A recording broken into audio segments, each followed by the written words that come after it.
I used to really struggle with this question myself because I thought, well, there's stuff in the Bible that says that being gay is a big sin and stuff, so it's like, well, what do I do with that information, and, not that I never had any animosity toward gays at any point in my life. There was no outward display of animosity toward homosexuals. There was only the question, from a theological perspective, how do I perceive this? That's all. My faith evolved just as I noticed that, within the Bible, the revelation of God evolves too. It goes from saying something like, God is the author of good and evil. God brings about destroyers and kills people. God, inspires wars and stuff, to Jesus coming out and revealing a completely different picture. And so the question is, well, why did that happen? And I believe it's because what this Bible does is it shows a gradual revelation of God. His true character becomes clearer and clearer and clearer as society moves up and forward toward a more enlightened state, finally landing with that supreme ethic of love and understanding, trying to transcend culture. I don't look back in judgment of the ancient Jews and the ancient Hebrews. I just, that was what they did at their time, and if we were living in their time, we would probably have the same ideals, and they just worked with what they had, and they would maybe go to war and say, oh, God is on our side, the God of all creation is on our side, we're going to win this thing. And that's just what people did back in the day, right? Maybe I can understand from a theological perspective that, being gay is just a thing, it's just a thing, and you got to bring the book of nature into it too, it's just something that happens to some people for whatever reason. They end up gay. And it's not a question of what can I see in this book that will stop me from wanting to kill gays because I inherently want to kill gays now that I'm a religious man. That's not what it was, okay? As I say, I had no animosity toward homosexuals. I just wanted to understand from a theological perspective, right? Because there's a lot of tradition in religion that's quite negative toward homosexuals, and you can't miss it if you go into religion. Well, not now, maybe you will in 20 years time, but not when I was getting into it. So this one fella says, I am a gay-affirming Christian. Gay-affirming to the max. And I said, well, I'm not. And I say, well, gay people don't want me to be a gay-affirming Christian. That seems really condescending. That seems like the gay people are all waiting anxiously to hear my opinion on their sexual shenanigans. It's like, I don't give a shit.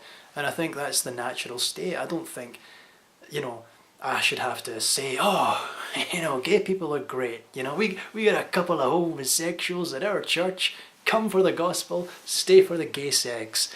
That's not what I'm doing. I don't want to be some virtue signalling dickhead. I'm quite happy. The gays, you do what you want. You do you, and I'll do me, okay? But we'll get on. We'll be social, I've shared my bed with many a homosexual. It wasn't sex. It was a party. They barged into my room and sat in my bed. Well, it wasn't really against my will. It was a party. I was being sociable, but there we all were. Nothing came of it. There was talk. There was discussion. Nothing happened. I didn't inhale.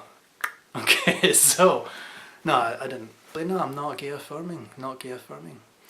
So then I was pitched the question, well, what if these gay couple, let's imagine it, what if the gay people who went to your church, wanted to just celebrate their wedding like everyone else? Well, I said, well, if there was a gay couple at my church, I would be leaving. No, I didn't say that, but there isn't a gay couple at my church. But if there was, yeah, okay, they could have a big wedding.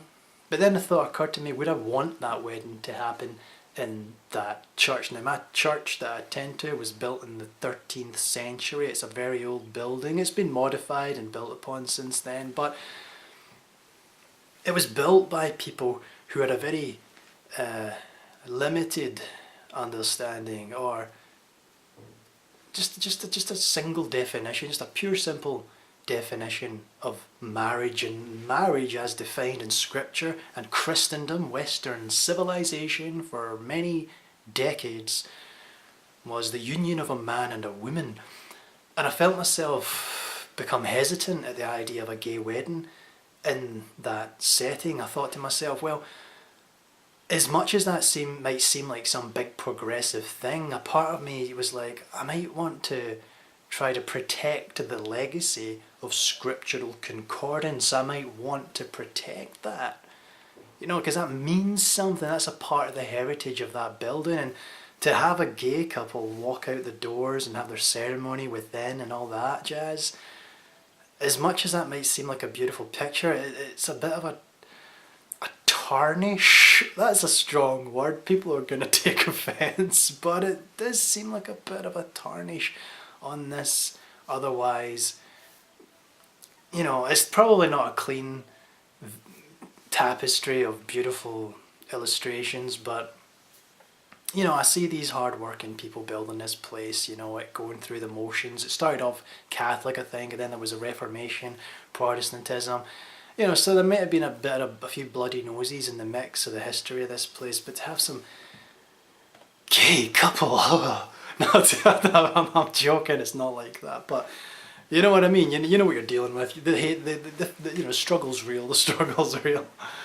No, it's like you know, I just feel like, you know, would I be okay with that? Would I be okay with that? Yeah, I know it's a difficult one to chew on. No, I wouldn't. It's not what a marriage is. It's where I stand right now. A union between a man and a man, a woman and a woman. Let's say same-sex couples.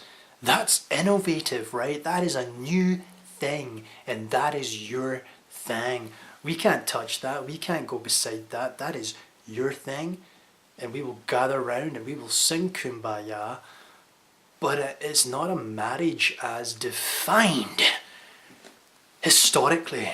You have to change the definition of marriage to being something more like love. It's love, or it's two people coming together.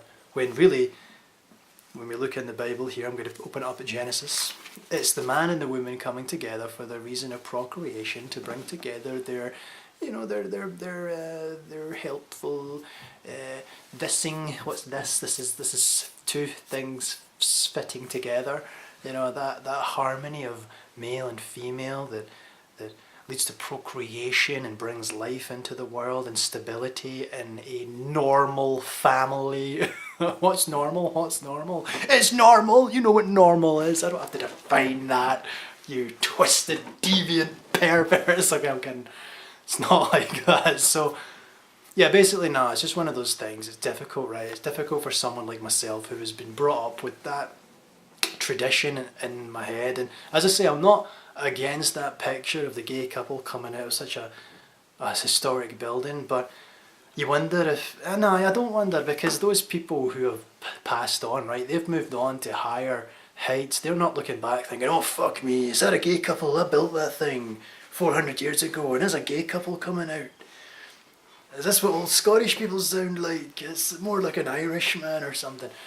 That, I don't think that's going to happen. They're going to be a bit more above it all and beyond it all, and if they do have any sense of what's going on, they're probably going to look back and think, well, that's okay, as long as they're getting along fine. So really, I guess I might just be caught up on some old bricks, right?